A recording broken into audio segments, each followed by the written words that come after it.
कल अंतिम श्लोक था कि ब्रह्म और आत्मा का शोधन करके ये भाव समझ लिया कि आत्मा से ब्रह्म अलग नहीं और केवल चिन्ह मात्र वृत्ति में रहता है। तो ये चिन्ह मात्र वृत्ति ही प्रज्ञा है। अभिप्राय है कि जो चेतनाकार वृत्ति में रहता है वो प्रज्ञा में रहता है। स्वरूप भाव ही प्रज्ञा है। स्वरूप भाव में दृढ़ता ही प्रज्ञा में स्थित है। सामान्य रूप से बुद्धि को लोग प्रज्ञा कहते हैं।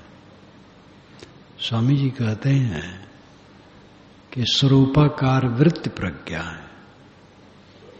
इसी को आगे कहते हैं यस्य स्थिता भवेत् प्रज्ञा यस्य आनंदो निरंतरः प्रपंचो विस्मृत प्रायः सा जीवन मुक्त इष्यते। यस्य स्थिता भवेत् प्रज्ञा, जिसकी प्रज्ञा स्थित हो गई,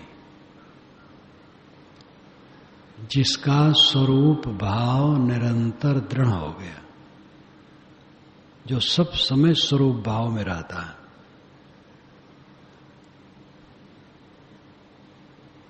यस्य आनंद निरंतर, और जिसका आनंद निरंतर हो गया, अंतर रहित सब समय। क्योंकि जब स्वरूप भाव में साधक रहेगा तो उसका आनंद घटेगा नहीं। देह भाव में आने से घटता है। देह मान लिया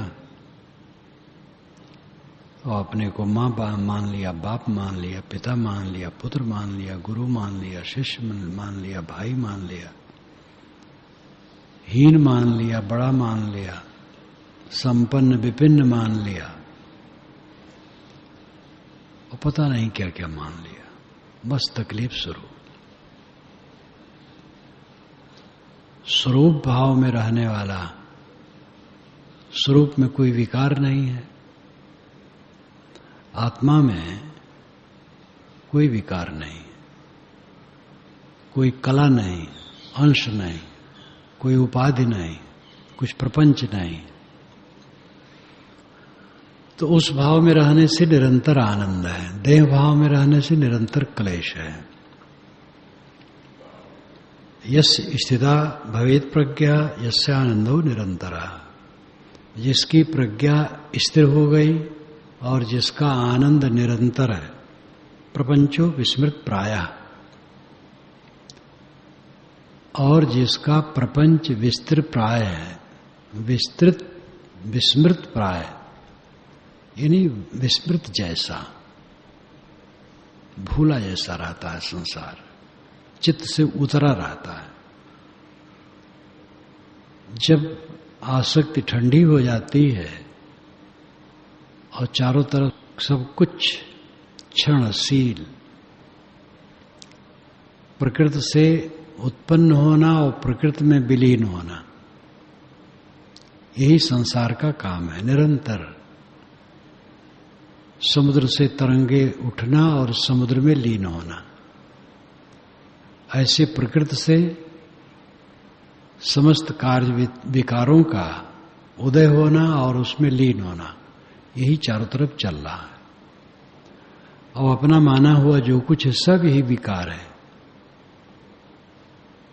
तो एकदम आस्था समाप्त हो जाती इन विकारी वस्तुओं के लिए। इसलिए प्रपंचो विस्मृत प्रायः, प्रपंच का मतलब विस्तार, संसार, ये विस्मृत प्राय रहता है, विस्मृत की तरह रहता है। याद रहता है लेकिन नहीं याद के समान, देखता है नहीं देखने के समान, व्यवहार करता है नहीं करने के समान। सा जीवन मुक्त इष्यते, सा वह जीवन मुक्त, जीते जीते मुक्त इष्यते कहा जाता है। लीन धीर जागृति यो जागृत धर्म वर्जिता बोधो निर्वासनो यस सा जीवन मुक्त इष्यते। लीन धी अपि जागृत यो जागृत धर्म वर्जिता। धी बुद्धि, जिसकी बुद्धि लीन है आत्मा में, बुद्धि मन कोई शब्द कहो, जिसका मन निरंतर स्वरूप लीन है, लेकिन लीन रहते हुए जागृत है, जागता है। मन लीन है और जागता है। यो जागृत धर्म वर्जिता है, यो जो जागृत धर्म वर्जित है, जागता है और जागता नहीं है। चित्तवृत्ति का आत्मलीन होने का मतलब नींद तो नहीं है। चित्तवृत्ति लीन का भी दो अर्थ है। समाधि में एकदम शांत हो जाना और बाकी समय में तो व्यवहार रहता है, लेकिन स्वरूप भाव उसका बना रहता है सब काम करते हुए। इसलिए सब समय वो लीन वृत्त है, लेकिन जागता है। जागता है फिर भी जागृत धर्म वर्जित है। जागते समय आदमी वासनाओं में रहता है, मोह में रहता है, वैर में रहता है, चिंता में रहता है, दुख में रहता है। ऐसे जागृत धर्म से वर्जित है। जागता है, लेकिन जो सामान्य जागृत का अनुभव मनुष्यों का है उससे एकदम परे है। या निशा सर्वभूतानां तस्याम जागृत संयमी यस्याम जागृत भूतानि सा निशा पश्यतो मुने, ये गीता में कहा गया। जिसमें संसारी जागते हैं ज्ञानी सोते हैं, जिसमें ज्ञानी जागते हैं संसारी सोते हैं। ज्ञानी परमार्थ में जागता है, स्वरूप भाव में जागता है, आत्म भाव में जागता है। संसारी मोह भाव में जागता है। ज्ञानी मोह भाव से सोता है, संसारी मोह भाव में जागता है। लीन धीर जागृत यो जागृत धर्म वर्जिता है। जिसकी बुद्धि, जिसका मन स्वरूप भाव में लीन है, लीन होते हुए भी जागृत है और जागते हुए भी जागृत धर्म से परे है। ये गोलमाल की बात नहीं है। इसको गोलमाल वही कहेगा जो ध्यान समाधि स्वरूप भाव में नहीं रहता है। किसी बात का मखौल उड़ाता है जो उससे अनभिज्ञ है, और उसकी मूर्खता हो जाती है।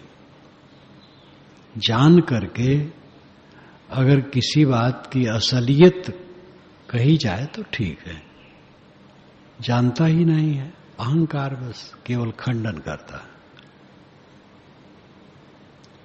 बोधो निर्वासनो यस, जिसका बोध निर्वासना युक्त है। बोध नाम ज्ञान, जिसका ज्ञान वासनाहीन है। जो जागृत अवस्था में हम सोचते हैं वो ज्ञान का प्रवाह रहता है, जानने का प्रवाह रहता है, हरदम जानने का प्रवाह रहता है, लेकिन वो वासना से रहित रहता है। जानता है, आगे वस्तुओं को जानता है, प्राणियों को जानता है, पदार्थों को जानता है, स्त्री पुरुष सामने आते उनको जानता है, सड़क है, पशु है, रास्ते में चलते चलते कचरा है, पानी है, सांप है, गाड़ी मोटर है, सब जानता है। लेकिन जानते हुए भी उसका जानना निर्वासनिक है। बोधो निर्वासनो यस, उसका बोध वासनाहीन है। सा जीवन मुक्त इष्यते, उसको जीवन मुक्त कहा जाता है। शांत संसार कलना कलावान निष्कला है। यह सचित्तो निश्चिंतः सा जीवन मुक्त इष्यते। शांत संसार कलना, संसार कलन उसका शांत है, संसार की कल्पना उसकी शांत है, वितर्क कुतर्क शांत है। संसार के विषय उसके मन में कोई कलह नहीं रह गया, कोई कल्पना नहीं। आशा तृष्णा ना मिटी, मिटा न मन अनुराग, कलह कल्पना ना गई, तब लग नहीं बैराग। श्री विशाल साहब कहते थे कि यह साखी वैराग की कसौटी है। हर साधक इस साखी से अपने चित्त को तौले। आशा, भोगों की आशा नहीं मिटी। भोग जहां तक संसार है भोग है, सम्मान पाने की भोग की आशा है। जहां तक नाम रूप पद प्रतिष्ठा धन दौलत इंद्रियों के भोग जो कुछ दृश्यमान है उसको पाने की आशा जब तक नहीं मिटी, और जो प्राप्त है उसमें तृष्णा नहीं मिटी। बोध का लक्षण है कि जो प्राप्त हो बहुत लगे। सच्चे ज्ञान का अर्थ है कि हर समय लगे कुल ज्यादा है, कुल ज्यादा है, तब आदमी तृप्त रहता है। और तृष्णा में हर समय कम लगता है। तो आशा तृष्णा न मिटे, मिटा न मन अनुराग, मन का अनुराग नहीं मिटा। अनुराग सही दिशा के लिए भी है। अनुराग जे निज रूप सो जगते विलक्षण देखिए। निज रूप से अनुराग, वैराग में अनुराग, अनुरागी है। जब लोग घर छोड़ते हैं तो उनको अनुराग ज्यादा रहता है, धीरे धीरे ठंडा हो जाता है। ऐसा संत कहते रहे। और सब समय वो है, सबका ऐसा नहीं है।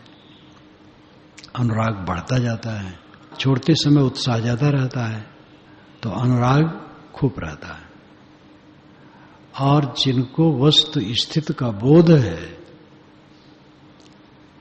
और वस्तु लाभ के लिए जिनको चेष्टा है, उनका अनुराग बढ़ता है और दृढ़ हो जाता है।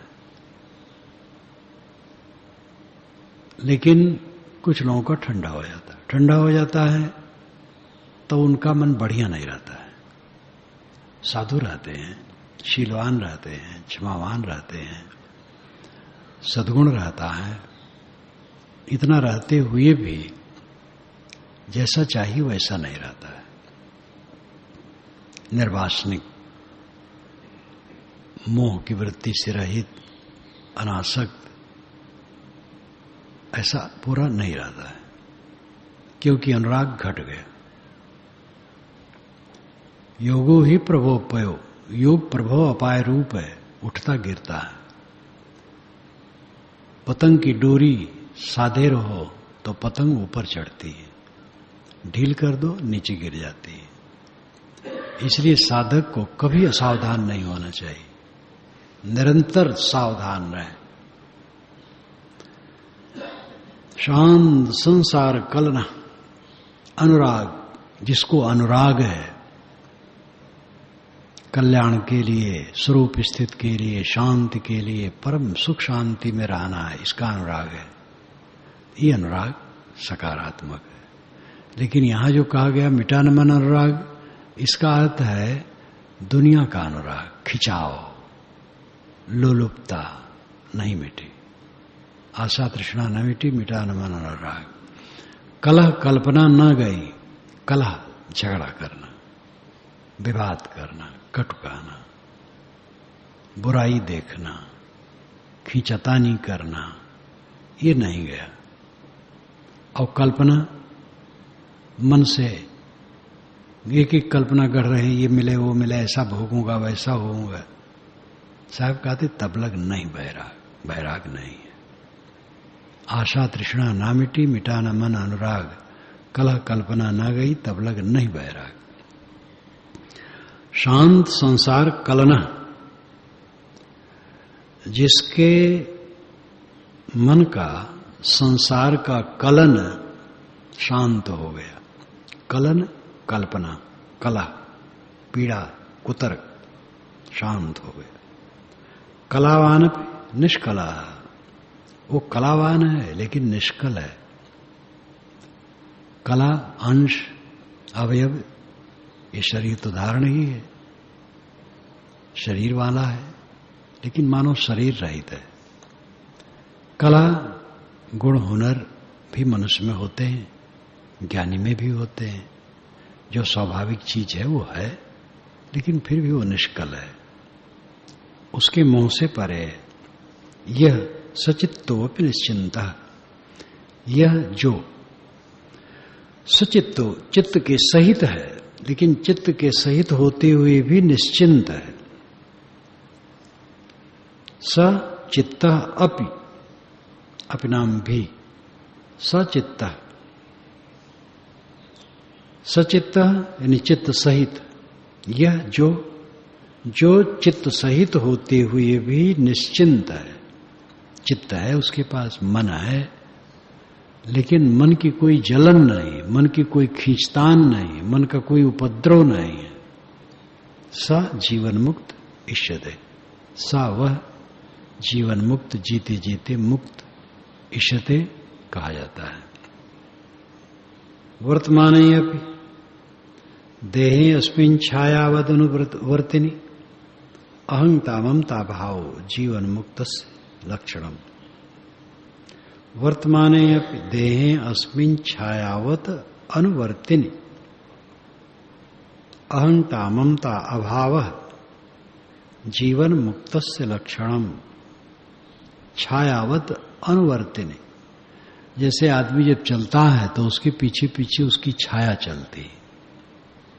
जब हम सूरज की तरफ चलते हैं तो छाया हमारे पीछे चलती है, और जब सूरज से पीठ दे के चलते हैं तो छाया हमारे आगे चलती है। इसलिए सूरज से कभी पीठ न दे, सूरज के तरफ चले।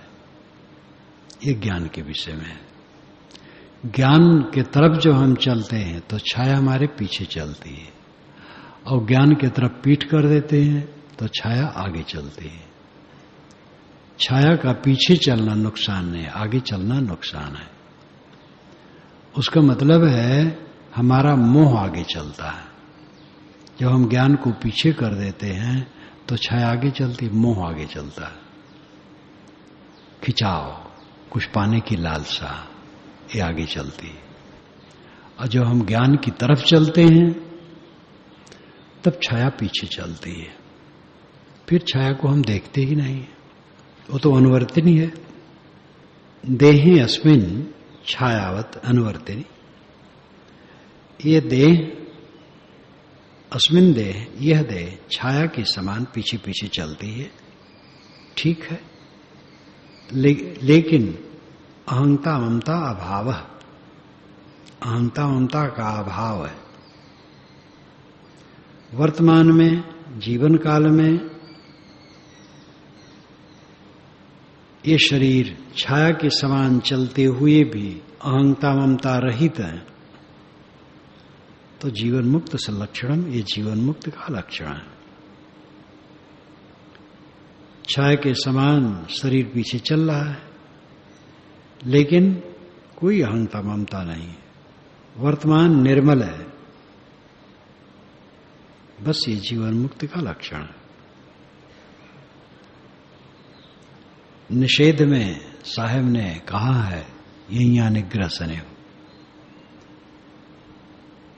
ज्ञान चौतीसा में यहां अक्षर से उन्होंने कहा कि यहां निर्देश करता है, यहां अनुसार है, अनुसार निषेधक है, तो निषेध के लिए संकेत करता है। निग्रह स्नेहु, स्नेह का निग्रह करो, मोह का त्याग करो, और कर निर्वार संदेहु, संदेह का निर्वार करो। संदेह की अलग कुछ मिलेगा, अलग कुछ नहीं मिलेगा। अलग जो मिलेगा धोखा मिलेगा। ना अलग परमात्मा मिलेगा, ना अलग मोक्ष मिलेगा, ना अलग सुख मिलेगा, ना अलग कुछ मिलेगा। अलग जो कुछ मिलेगा वो धोखा मिलेगा। इसलिए मिलना कुछ नहीं है। स्वयं अनविल शुद्ध स्वरूप तृप्त, ये संदेह का निवारण है। नहीं देखे नहीं भाजिया, परम सयानप हो। परम सयानप क्या है? अत्यंत बुद्धिमानी क्या है? नहीं देखे नहीं भाजिया। देख रहे हैं कि साथ में चलने वाली चीजें ये नहीं है, तो इसके पीछे न भागे। ऐसे दूसरे ढंग से भी कहा जा सकता है, नहीं देखे नहीं भाजिया, न देखे न भागे, न उसको देखे न उसके पीछे भागे। जो सामने है उसको न देखे, न देखने मतलब चेष्टा न करे उधर, और उसके पीछे न भागे। लेकिन लहजा जो है वो पहले वाले अर्थ का है। नहीं देखे नहीं भाजिया। देख रहे हो कि ये नहीं चलने वाली चीजें हैं, साथ में क्षण क्षण गल रही मिट रही हैं, इसलिए इसके पीछे न भागो। नहीं देखे नहीं भाजिया, परम सयानप हो। सबसे बड़ी बुद्धिमानी यही है कि न भागे विषयों के पीछे।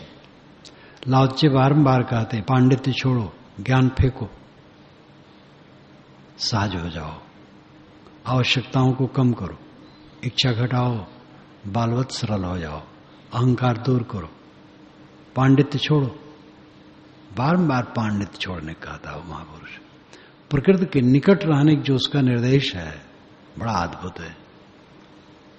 सहज रहो, सरल रहो। नहीं देखे नहीं भाजिया, परम सयाना। जहां न देखता आंख बजाओ, फिर डांटना शुरू करते साहब। जहां न देखता आंख बजाओ, जहां देख रहा है कि वो चीज तेरे साथ नहीं है, उसी पीछे भाग रहा है। जहां देखते आप बजाओ, जहां नहीं था तन मन लाओ। जहां तेरा कुछ नहीं वहीं तन मन अर्पित किए बैठा है।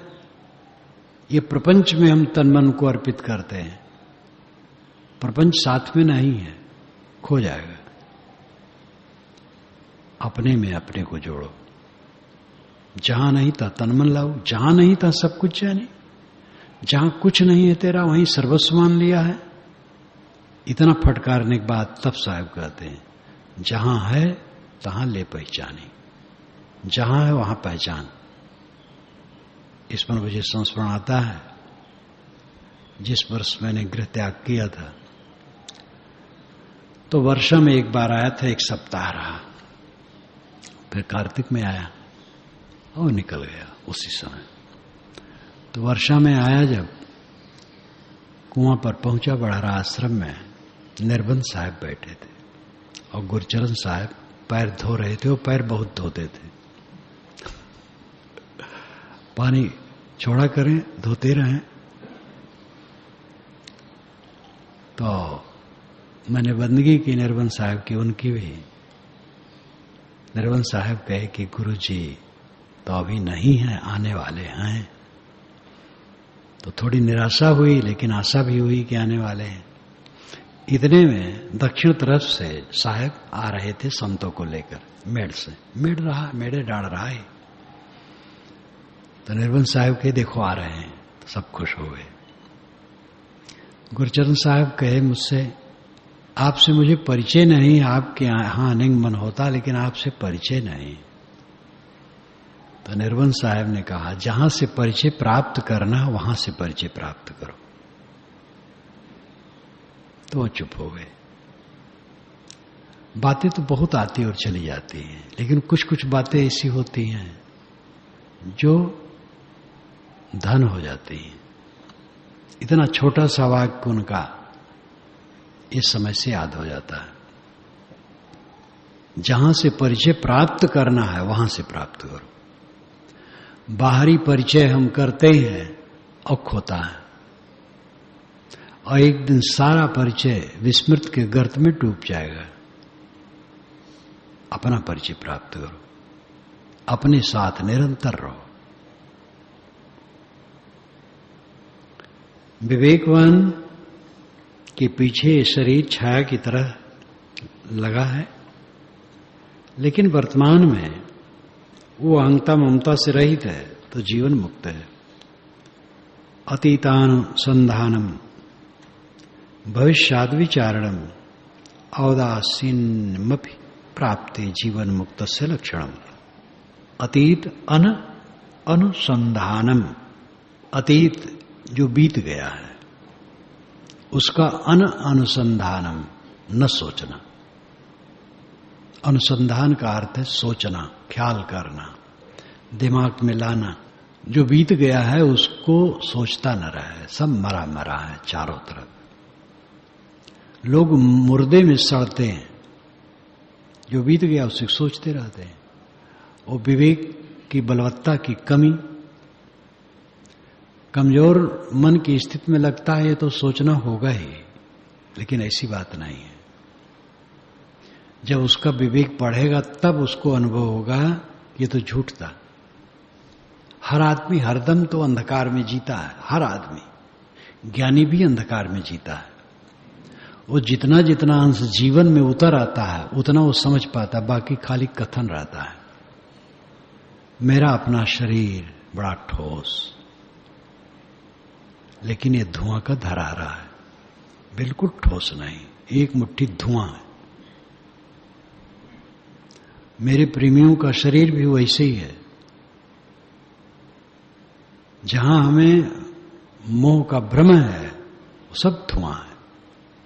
ऐसी दृष्टि कितने क्षण है, कब है, ये देखे ज्ञानी। ज्ञान तो बहुत है, लेकिन उस दशा में जीना सच्चा ज्ञान है। जितना बीत गया है मुर्दा है, आने वाला सपना है, जिसमें हम बंधन काटें, वर्तमान समय अपना है। अतीत अनुसंधानम, जो बीते हुए का स्मरण नहीं करता है। भविष्यत अविचारणम, भविष्य के लिए अविचार, विचार नहीं। एक अविचार का अर्थ है खराब विचार, यहां अविचार का अर्थ खराब विचार नहीं। यहां अविचार का अर्थ है कि विचार नहीं करता है, भविष्य के लिए कल्पना नहीं करता है। ये होगा तो वो होगा, तो ये खाऊंगा, ये मिलूंगा, ये पाऊंगा, ऐसे लोग मिलेंगे, बेकार की बात। बहुत बार ऐसा सोच चुके हो, कुछ नहीं रहा। और बीती हुई बात को अनेक बार सोच चुके हो, वो कुछ भी नहीं रहा। जिस क्षण जो घटना घटती है वो क्षणिक होती है, और उस घटना को आदमी 50 वर्ष समय समय से सोचता रहे तो कुछ मतलब होता है। मूर्खता, अपनी मूर्खता की था हमें कितनी मिली है। आकाश अनंत है और हमारी मूर्खता मानो अनंत है। अपनी मूर्खता को जो जान ले वो धन्य है। भविष्य अविचारणम, भविष्य के लिए विचार नहीं करता है, सोचता नहीं, कल्पना नहीं किया करता है। इसका दूसरा पक्ष भी है, भविष्य के लिए विचार किया जाता है, सोचा जाता है, प्रोग्राम बनाया जाता है। भोजन बनाया जाएगा भविष्य के लिए ही तो है।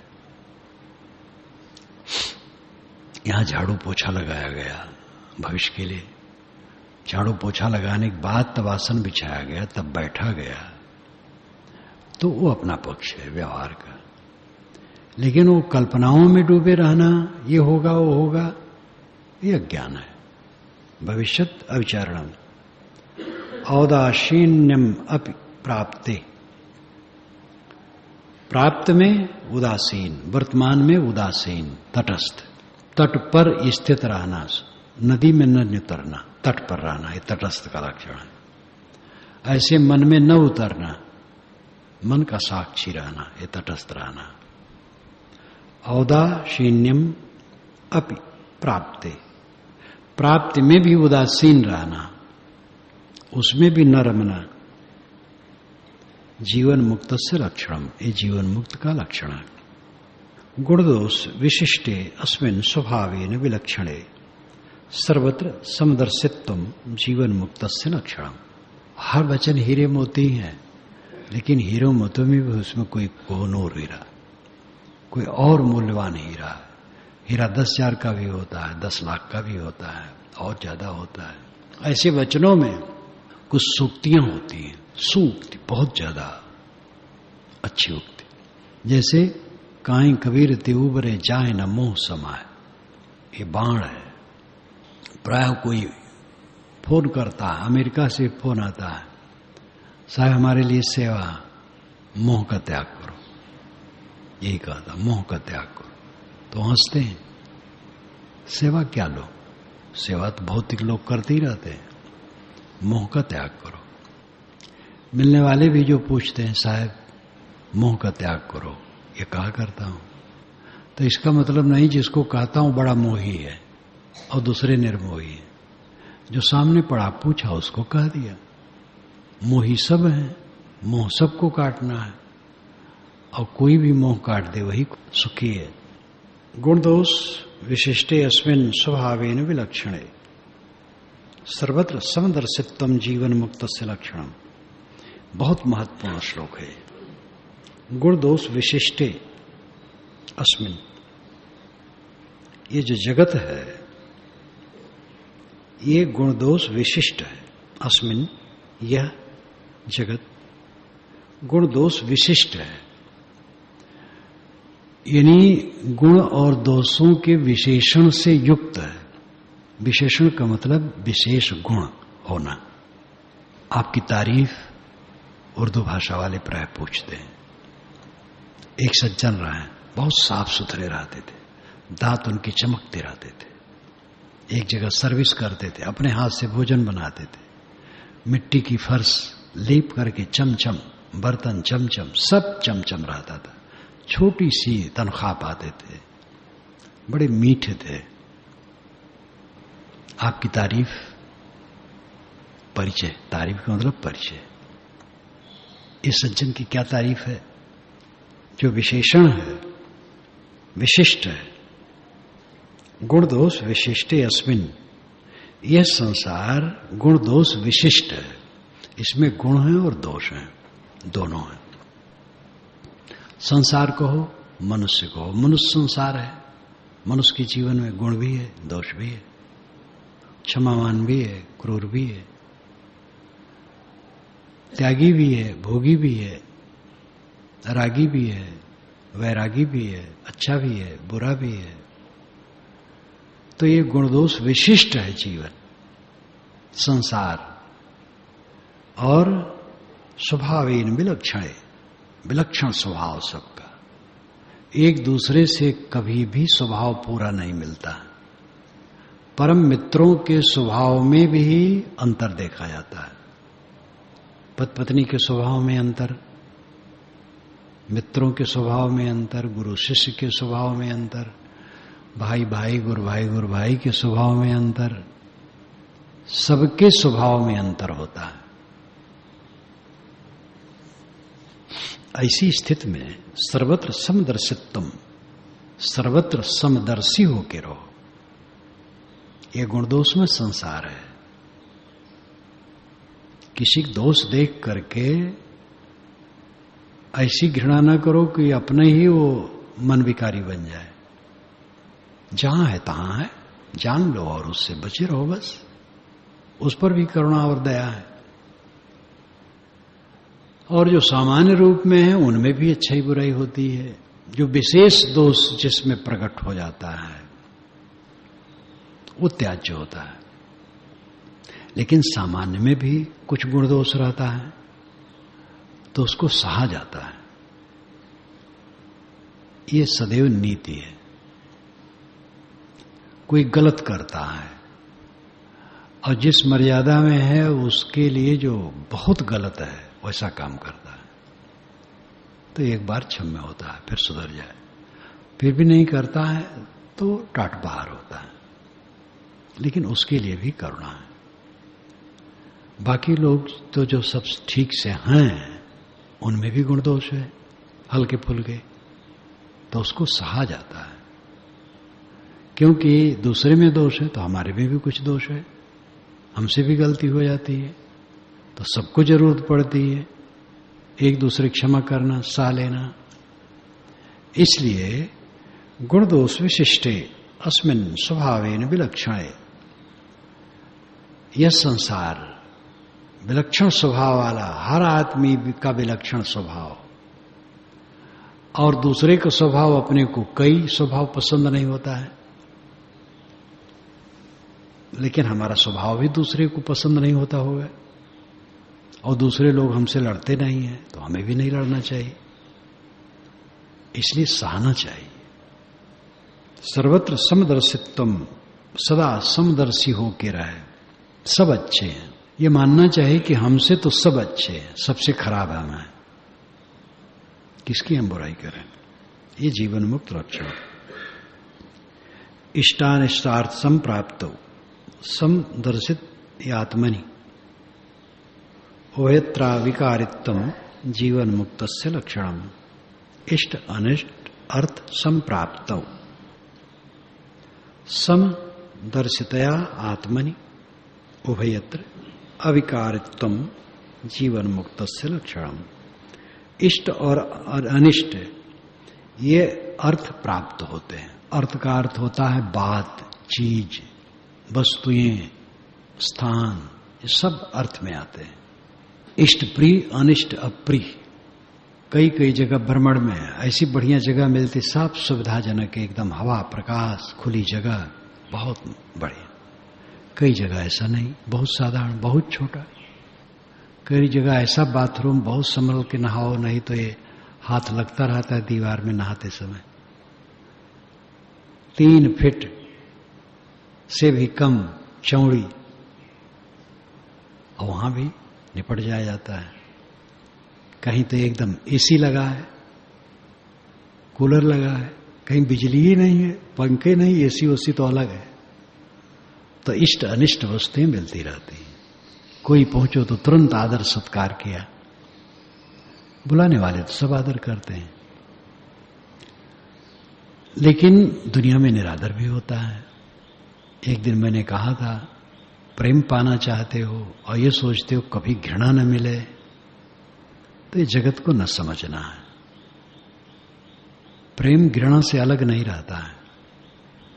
जो प्रेम करेगा कभी घृणा कर सकता है, जो आदर करेगा कभी अनादर कर सकता है, जो स्तुति करता है कभी निंदा कर सकता है। आरती उतारने वाला भी गाली देता है, आरती उतार लेता है, क्योंकि आरती हो रही तो वो भी आरती कर लिया, मन ही मन में गाली देता है।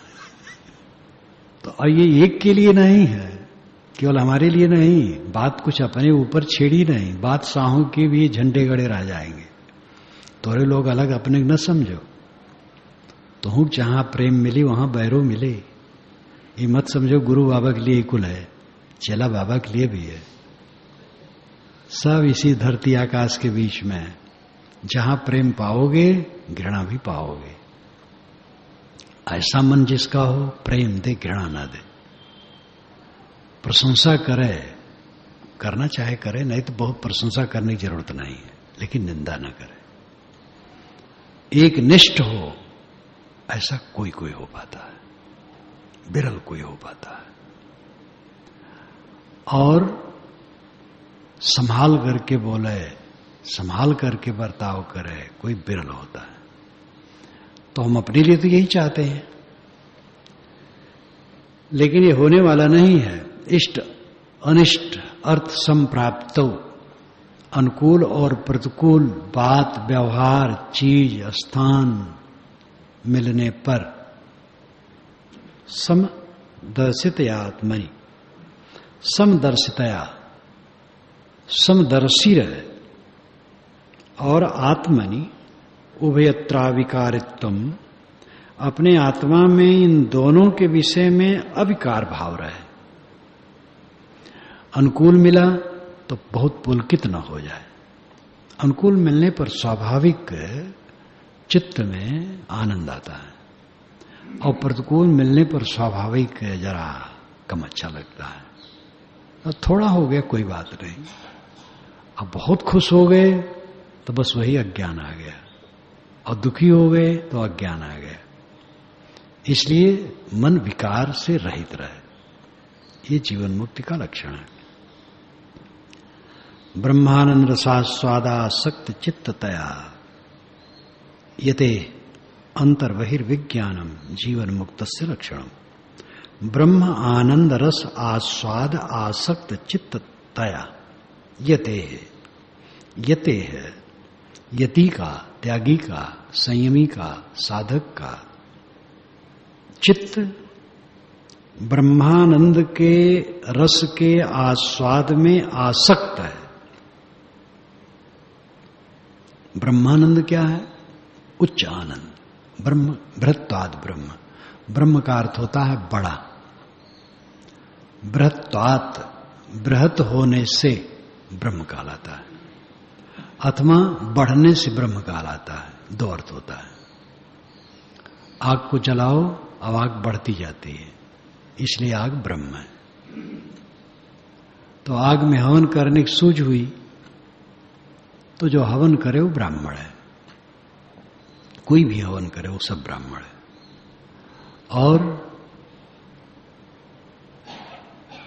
जिस मंत्र से हवन करे वो मंत्र भी ब्रह्म है। इसलिए वेद के मंत्रों को ब्रह्म कहा जाता है, अवाक को ब्रह्म कहा जाता है, और इन दोनों का उपयोग करने वाले को ब्राह्मण कहा जाता है।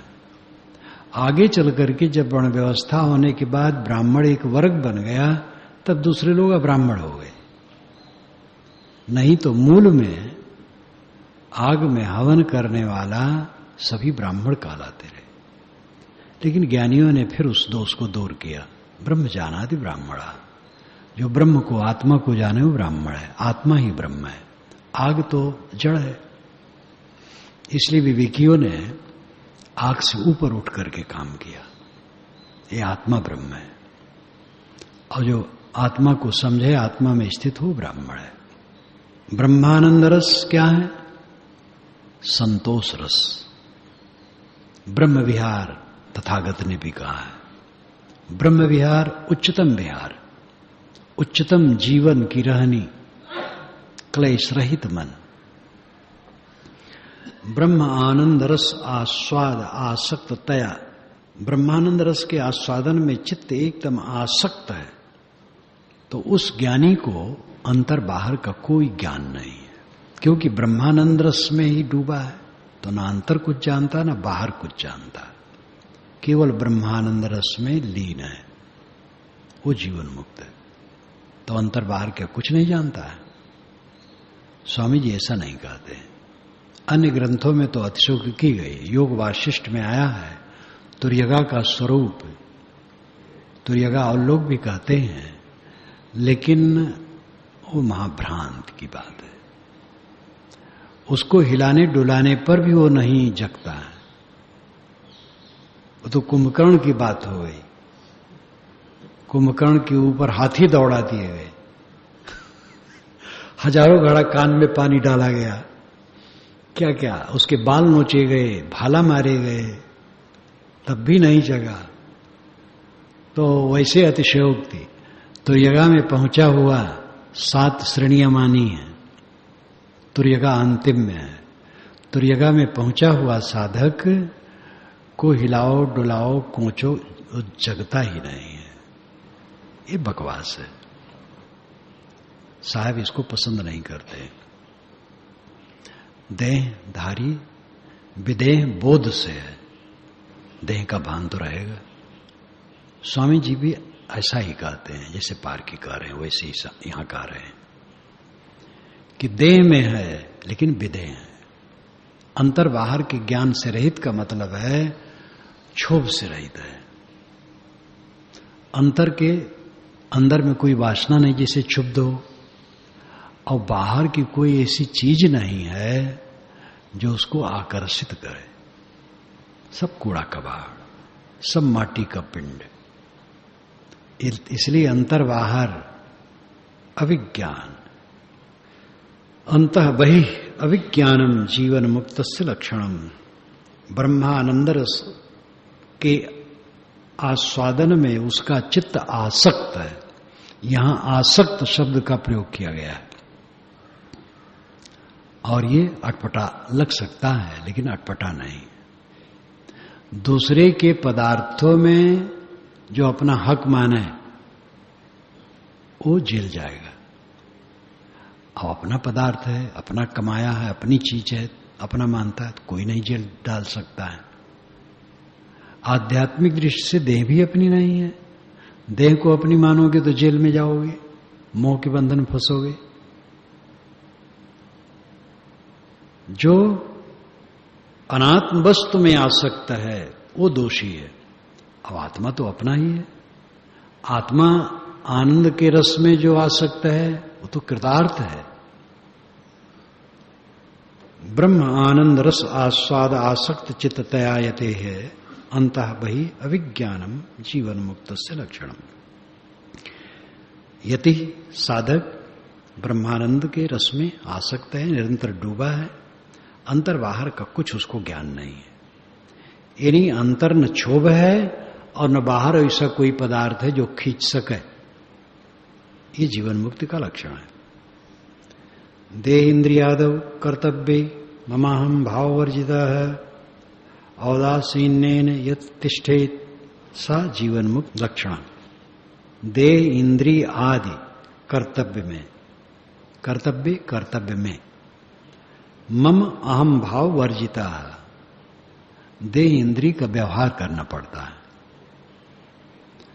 नींद खुलते ही उठना, पेशाब जाना, कुल्ला करना और क्रियाएं शुरू हो जाती हैं। कोई ऐसा न करे, पेशाब तो करेगा ही। गोरखपुर में एक रहे तो उनको लोग संत मानते थे, प्लेटफार्म पर पड़े थे तो लेटे लेटे टट्टी करते। पता नहीं विक्षिप्त रहे कि क्या रहे। वहां के बड़े बाबू जो हमसे जुड़े थे, बड़े भावुक थे, उनको उठा लाए अपने घर, तो वहां भी बिस्तर पर टट्टी कर दें ऐसे पड़े पड़े। तो ये तो कोई विवेक नहीं है। काशी में मैं जिनको कहता हूं ऐसा नहीं करते थे। उनके लिए टट्टी कोई जगह होगी, चले जाते होंगे, लेकिन वो ऐसा नहीं, पेशाब भी नहीं, बस पड़े भर रहते थे शांत।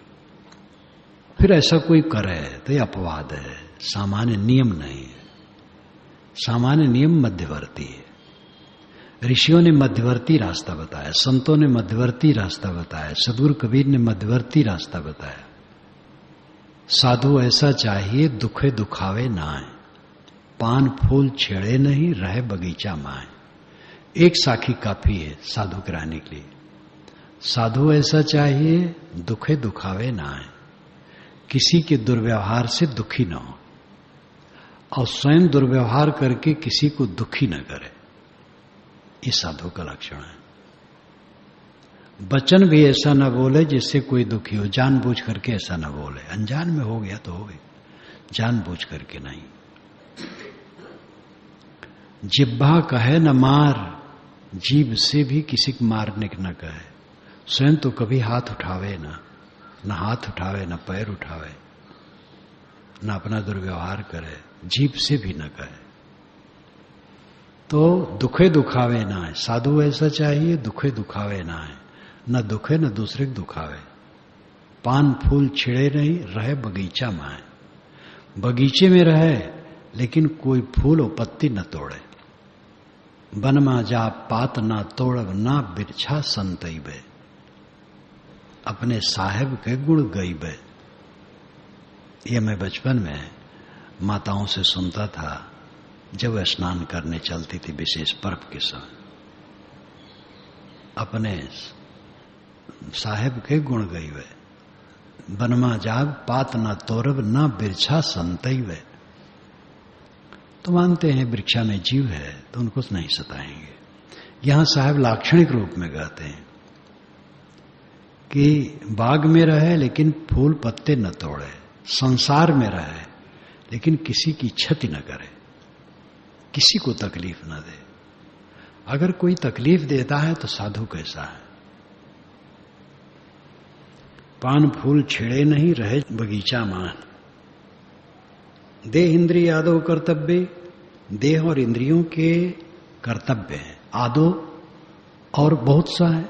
देह इंद्रिय कर्तव्य तो ही है, इसकी सफाई, स्वच्छता, स्नान, भोजन, शयन इत्यादि, लेकिन और भी तो है। इसलिए आदो में बहुत सारा व्यवहार है संसार का। लेकिन इसमें मम अहम भाव वर्जिता है, मेरा है मैं हूं ऐसा भाव नहीं रखता। मैं बड़ा हूं, मैं श्रेष्ठ हूं, मैं बुद्धिमान हूं, मैं ज्यादा जानता हूं, मैं त्यागी हूं, मैं ज्ञानी हूं, ऐसा नहीं। नम्र होकर रहना। अहम और मम भाव से वर्जित औदासीन इस तिष्ठेत, जो उदासीन होकर के रहता है, तटस्थ, ये जीवन मुक्ति का लक्षण है। विज्ञात आत्मनो यस्य ब्रह्म भावा श्रुतेर्बलात् भवबंध विनिर्मुक्तः सा जीवन मुक्त लक्षण। विज्ञात आत्मनो यस्य ब्रह्म भावा श्रुतेर्बलात्, श्रुति के बल से, सुनने के बल से, गुरु की उपदेश सुनते सुनते ऐसा हो गया कि आत्मा में ब्रह्म भाव हो गया। विज्ञात आत्मना यस्य ब्रह्म भाव, यस्य जिसका गुरु की बात सुनते सुनते आत्मा में ब्रह्म भाव हो गया। पहले तो ब्रह्म अलग मानता था, ईश्वर खोजता था, लेकिन गुरु का उपदेश जब सुनने लगा तो उन्होंने कहा तत्तमस, वह तू है, अहम ब्रह्मास, मैं ब्रह्म हूं, अयम आत्मा ब्रह्म, ये आत्मा ब्रह्म है, प्रज्ञानम ब्रह्म, ज्ञान ब्रह्म है। ये चार महावाक्य श्रुतियों के माने गए। तो श्रुति का अर्थ सुनना, श्रुति का अर्थ है उपनिषदें या वेद भी है। तो वेद में जो ज्ञान के अंश है उनको श्रुति कहा जाता है। तो इस प्रकार वैसे सारे वेद श्रुति कहे जाते हैं। तो श्रुति बलात् यानी सुनने के बल से या उपनिषदों और सदग्रंथों के अध्ययन मनन के बल से जब आत्मना ब्रह्म भाव है, आत्मा में ब्रह्म भाव हो गया, अपने में उच्चतम भाव हो गया कि मैं पूर्ण शुद्ध निर्मल हूं, कृतार्थ हूं, मेरे में कोई दुख नहीं है, कुछ पाना नहीं है, निरंतर कृतकृत हूं, ये भाव आ गया। भवबंधन विनिर्मुक्ता, भवबंधनों से मुक्त हो गया। सा जीवन मुक्त लक्षण, ये जीवन मुक्त का लक्षण है। गुरु के वचन सुनकर, सदग्रंथों से पढ़कर जब यस्य जिसका आत्मना ब्रह्म भाव विज्ञात, आत्मा में ब्रह्म भाव का बोध हो गया, समझ हो गई कि आत्मा ही ब्रह्म है और संसार के मोह से सर्वथा मुक्त हो गया। भवबंध विनिर्मुक्ता। भवबंध क्या है? भव नाम संसार, बंध नाम बंधन। संसार बंधन क्या है? मोह, उससे छूट गया। सा जीवन मुक्त लक्षण।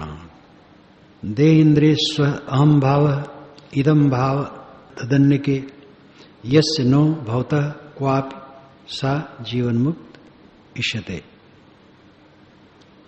देह इंद्रियेषु अहम भाव इदम भाव तद अन्य के। देह इंद्रियों में अहम भाव और अन्य के, देह इंद्रिय से अलग जो चीजें हैं उनमें इदम भाव।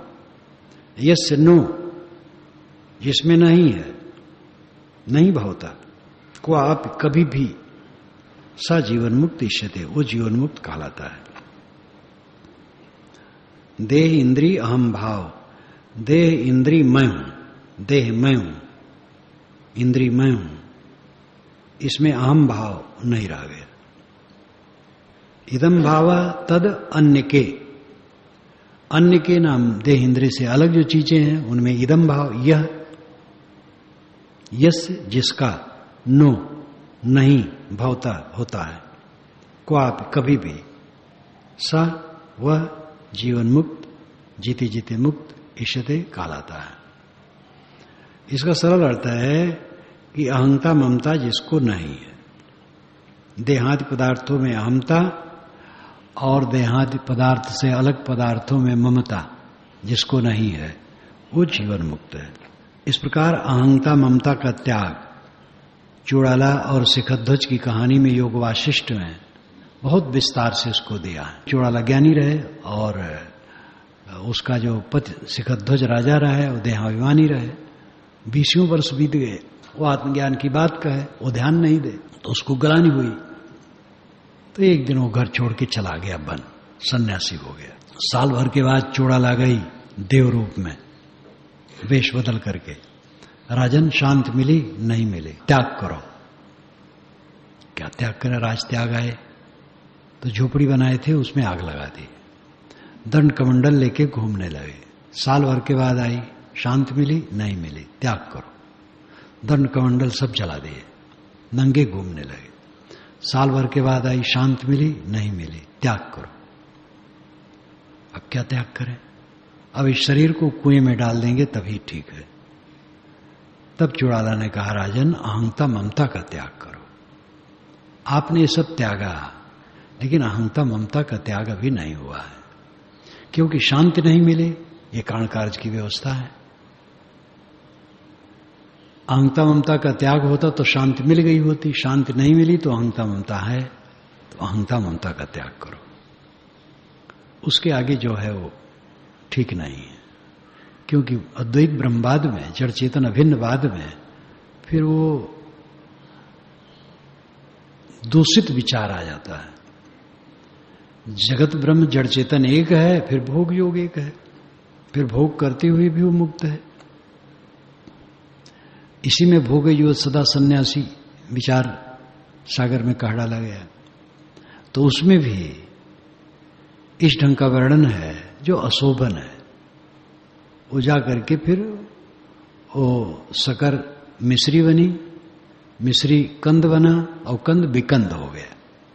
गुड़ को पका के छान करके उसको शकर बनाए, साफ हो गया। तो शकर को मिश्री बनाए तो और साफ हो गया, मिश्री से फिर कंद बनाए तो और साफ हो गया।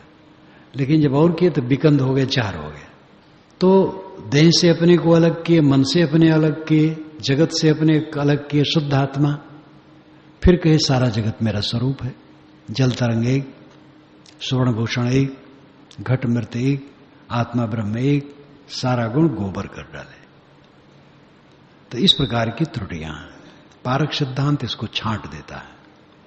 वो सदैव प्रकृति से भिन्न शुद्ध स्वरूप में स्थित, और इसका निर्देश पुरा काल से वेदांत के भी पहले कपिल जी महाराज का है। कपिल ज्ञान वेदांत से भी पहले। ये अद्भुत है।